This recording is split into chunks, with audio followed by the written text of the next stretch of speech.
फक्त बोलण्यासाठी लाडकी बहीण आहे, पण लाडक्या बहिणीसाठी या सरकारने कसलीच भाववाढ अशी आहे की ती कमी केलेली नाही, ती दिवसेंदिवस वाढत चाललेली आहे. जर तुम्ही लाडकी बहीण म्हणून घेता तर लाडक्या बहिणींचे तुम्हाला प्रश्न सरकारला दिसत नाहीये का?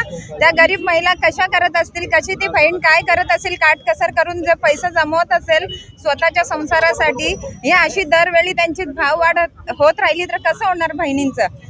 आणि उद्या महिला दिन आहे, तर महिला दिनाच्या निमित्त त्यांनी ही मोठी भेट सरकारने जर दिली आहे भाववाढ करून, तर ह्या सरकारला आणखीन बोलायचं तरी काय आपण सर्वांनी महिलांनी? आणि काय करणार आहेत?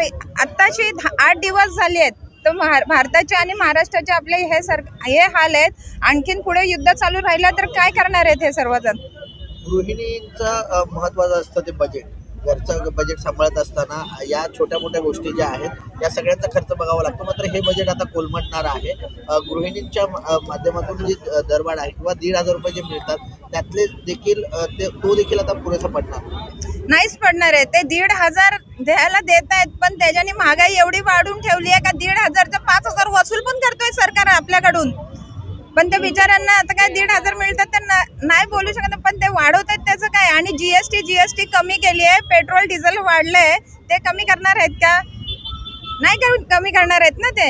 आता सरकारच असं झालं की स्वतःला विश्वगुरु म्हणून घेते. मग काय कशाला म्हणून घेताय तुम्ही विश्वगुरु सरकार स्वतःला? उद्या महिला दिन आहे आणि या महिला दिनीच्या 1 दिवस आधीच या महिलांना परत खड्ड्यात घालण्याचं काम या केंद्र शासनाने केलेलं आहे. आज घरगुती गॅस 60 रुपयांनी महागला आहे आणि कमर्शियल गॅस 118 रुपयांनी. म्हणजे तुम्ही म्हटलं तसं की आज 5-6 दिवस झालेत या इराण वॉरला, आणि ऑलरेडी आपले पुरी साहेब जे आपले मंत्री आहेत ते म्हणतात की आमच्याकडे मुबलक साठा आहे. मग जो तुमच्याकडे मुबलक साठा आहे, मग आमच्या महिलांना गृहिणींना खड्ड्यात का तुम्ही घालत आहे? आणि आज 5 दिवसानंतर जर तुम्ही भाववाढ करत असाल तर येणारं जर हे युद्ध महिना 2 महिना चाललं तर भाववाढ काय होईल, याचे परिणाम काय होणार हे यामुळे दिसून येतं आहे. तर खऱ्या अर्थाने आमचं केंद्र शासनाला म्हणणं आहे की एका हाताने तुम्ही 1,500 रुपये आमच्या महिलांना देत आहे आणि दुसरीकडनं हळूहळू महागाईच्या निमित्ताने हे आमच्याकडनं काढून घेत आहे. त्याचा निषेध करायला, त्याच्या विरोधात आज आम्ही आलेलो आहे. आज आमच्या महिलांनी इथे रस्त्यावर भाकरी बनवलेली आहे, रस्त्यावर त्यांनी चूल 2 पेटवून भात बनवलेला आहे.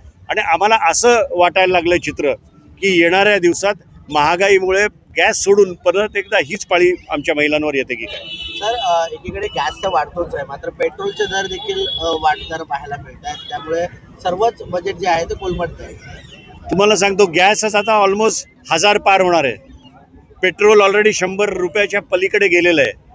आणि मला असं वाटतं की ह्या देशातल्या लोकांना आता विचार करायची गरज आहे की जेव्हा हे भाजप सरकार सत्तेत आलं 2014मध्ये, तेव्हा काय मुद्दे घेऊन आलेलं, तेव्हा काय महागाईबद्दल मोदी साहेबांनी बोलणं केलेलं, आज ती महागाई कुठे गेलेली आहे. त्यामुळे दर दिवशी आपल्याला ह्याचा झटका बसतोय.